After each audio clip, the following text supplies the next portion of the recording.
Good morning प्यारे बच्चों। जैसा कि आज आप लोग बोर्ड पे देख पा रहे होंगे कि हम क्लास 10th के सोशल साइंस के बारे में थोड़ा बहुत आज हम लोग छोटा सा इसका जानकारी लेंगे कि क्लास 10th में सोशल साइंस में हम लोगों को क्या क्या पढ़ना है। तो यहाँ देख पा रहे हैं आप लोग कि सोशल साइंस के बगल में हम लिख के रखे हुए 80 मार्क्स। इसका मतलब ये है कि सोशल साइंस आपका जो 10th में आपको पढ़ना है उसमें से कुल 80 नंबर का आपका परीक्षा होगा और 20 नंबर का परीक्षा आपका जो होगा वो आपको स्कूल के द्वारा दिया जाएगा। वो आपके डिसिप्लिन, आपके मैनर पे डिपेंड करता है वो कितना मार्क्स आएगा। लेकिन ये 80 मार्क्स में आपको लिखना है, आपको परीक्षा देना है और जितना आपका ऑब्टेन किया जाएगा वो आपको नंबर मिलेगा। इसमें सोशल साइंस में हम लोगों को मुख्य रूप से 4 किताबें पढ़नी है। जो फर्स्ट किताब है हम लोगों के पास वो है हिस्ट्री के नाम से हम लोग जानते हैं, जिसको हम लोग इतिहास कहते हैं। एक ज्योग्राफी है, एक पॉलिटिकल साइंस की बुक है और एक जो अंतिम किताब है और जिसके बारे में हम लोग आज चर्चा करेंगे वो है इकोनॉमिक्स का।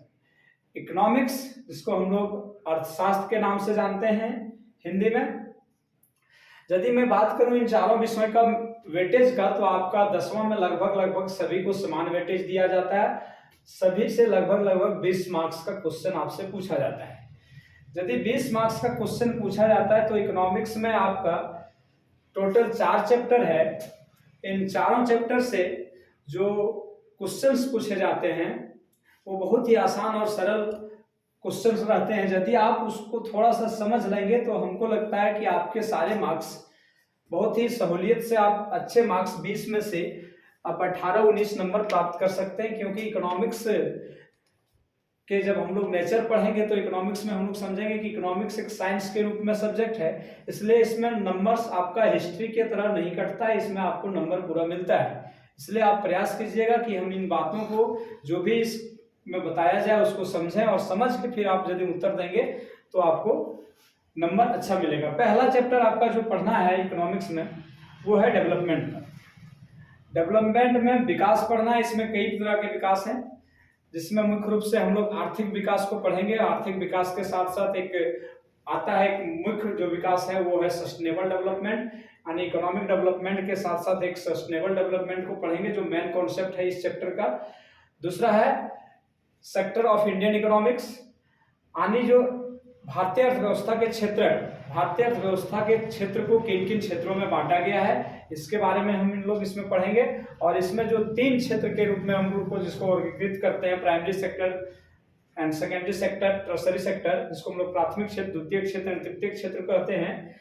इससे बहुत आसान और नॉर्मल सवाल पूछ लिए जाते हैं। यदि आप इसको समझ गए तो समझिए इससे जो भी प्रश्न आएगा आप अच्छे से उत्तर दे देंगे और आपको नंबर पूरा मिल जाएगा। आप इसको समझिए।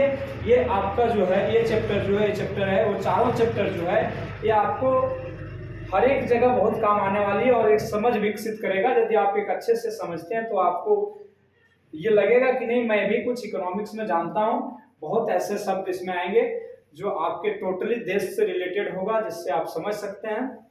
जो लास्ट चैप्टर है हम लोगों के पास वो है कंज्यूमर राइट्स, जिसको हम लोग उपभोक्ता अधिकार कहते हैं। जो भी हम लोग वस्तुओं का प्रयोग करते हैं, हम लोग यहाँ इस पृथ्वी लोक की बात करें तो सभी लोग एक प्रकार से उपभोक्ता हैं। दूसरे वस्तुओं को हम लोग उपयोग करते हैं, इसलिए हम लोग उपभोक्ता हैं। तो एक उपभोक्ता के नाते हम लोगों के पास क्या क्या अधिकार है इसके बारे में हम लोग यहाँ तो हम लोग कंज्यूमर राइट्स के बारे में देखें। ये जो चैप्टर आपका एक 3rd नंबर चैप्टर है ये मनी एंड बैंकिंग। ये टोटली आपका जो है मनी एंड क्रेडिट, ये पूरा बैंकिंग सिस्टम से रिलेटेड है। और इसको यदि हम लोग हिंदी में समझें तो इसका मतलब होता है मुद्रा और साख। एक ऐसा टॉपिक जो आप समझेंगे तो रियली में आप इस बात के लायक हो जाएंगे कि ये मनी जो हम लोग पैसे के चलते इतना दौड़ते हैं, पैसे के लिए ही हर काम को करते हैं, ये मनी का रूप कैसे चेंज होते जा रहा है। आज हम लोग जो है सो पहले बार्टर सिस्टम जब था उसमें हम लोग बार्टर सिस्टम पढ़ेंगे, फिर मनी का कैसे विकास हुआ, फिर अभी जो आधुनिक मनी आ गया जैसे फोन पे आ गया, जैसे अभी हम लोग मोबाइल से लेन देन तुरंत कर लेते हैं बिना पैसा का, तो ये सब चीज़ हम लोग इसमें पढ़ेंगे।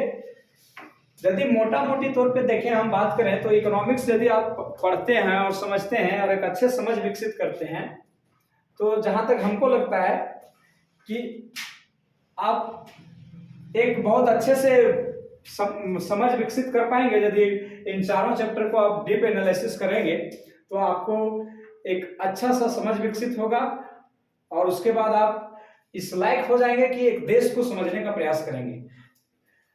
तो मैं नेक्स्ट इसका जो विस्तृत चर्चा होगा मैं नेक्स्ट क्लास में आप लोगों को बताऊंगा। आप लोगों को ज़्यादा यदि थोड़ा सा भी मेरा सब्जेक्ट समझ में आप लोग को आवे तो आप हमारे चैनल को सब्सक्राइब कीजिए।